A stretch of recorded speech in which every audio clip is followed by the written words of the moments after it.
Momento de hablar de salud. Quiero dar la bienvenida al doctor Wilson Hervas, doctor médico internista. Bienvenido, doctor. Como siempre, un placer tenerlo aquí. Muy buenos días.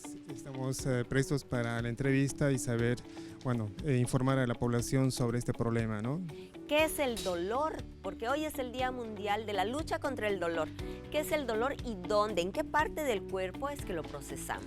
Bueno, el dolor en realidad es una experiencia desagradable, eso dice la Organización Mundial de la Salud, que evidentemente puede ser reflejada por un malestar, ¿no?, en el cuerpo, y se puede identificar a nivel del tálamo cerebral, que es el lugar específicamente donde se procesa el dolor. Entonces el cuerpo lleva esa información y se ubica ahí en él.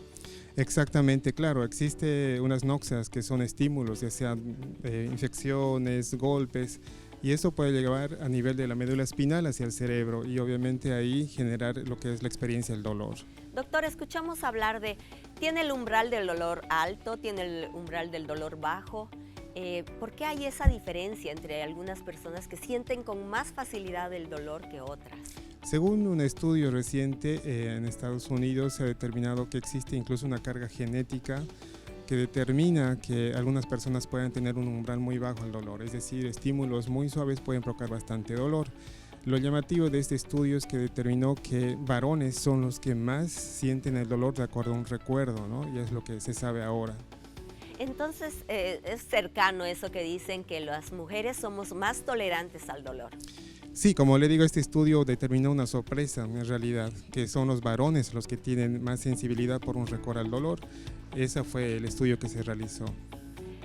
Mire, qué interesante, ¿no? Porque uno va enterándose de bastantes datos referentes a este tema. Justamente hablamos de enfermedades que producen demasiado dolor. Sí, hay muchas enfermedades, existen varios tipos de dolor también. Uno de los peores es provocado por el cáncer.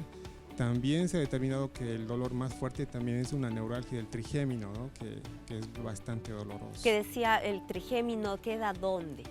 En esa zona del macetero, que es un músculo que está acá, y evidentemente en esa zona existe un ganglio de Gasser y existe un nervio bastante importante, y cuando se inflama provoca mucho dolor. Porque dicen el dolor de muela es el peor dolor, el dolor del parto es el peor dolor, y al final no sabemos exactamente. Sí, precisamente la calidad de dolor y los nociceptores, que son los receptores para el dolor, se encuentran justamente en los dientes, en los huesos, en las articulaciones. Hay muchos avances, doctor, en cuanto a las soluciones para poder minimizar el dolor.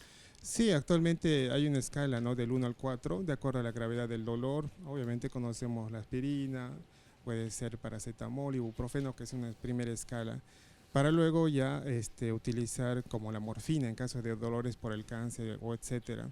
Ahora se está realizando también electroestimulación, ¿no? Masajes también se utiliza cuando no se requiere medicación, acupuntura también se utiliza ahora para mejorar estas condiciones. Doctor, ¿cuáles son los procedimientos recomendados cuando hay un dolor excesivo y frecuente? En realidad hay que clasificar, ¿no? Hay que hacer una clasificación del tipo de dolor, de acuerdo a eso se va medicando, ¿no? Ahora actualmente existen alternativas como por ejemplo la lisina, el magnesio, que son medicamentos útiles y además que nosotros los producimos, pero en cantidades bastante grandes pueden mejorar mucho esta condición.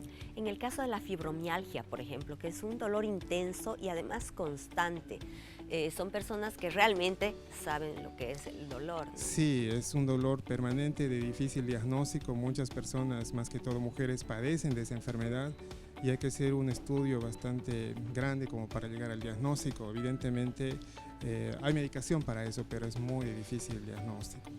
He escuchado hablar de la terapia del dolor. ¿En qué consiste? Sí, es la escala, como le decía, del dolor basado en los niveles, muchas veces llegando hasta el bloqueo, ¿no?, simpático de la parte neurológica corporal, ya sea externa o interna, de tal manera que el paciente obviamente no va a tener dolor después. Doctor, la recomendación para toda la gente que padece algún dolor constante. No, acudir a su médico, clasificar el tipo de dolor y de acuerdo a eso hacer una medicación. Se recomienda siempre comida saludable, bastante líquido en el día, pero más que todo acudir a su médico, ¿no? Muchísimas gracias, doctor. Bueno, alimentación, mucha agua y acudir al médico. Correctamente. Perfecto. Gracias, doctor. Tenemos muchísimos más adelante.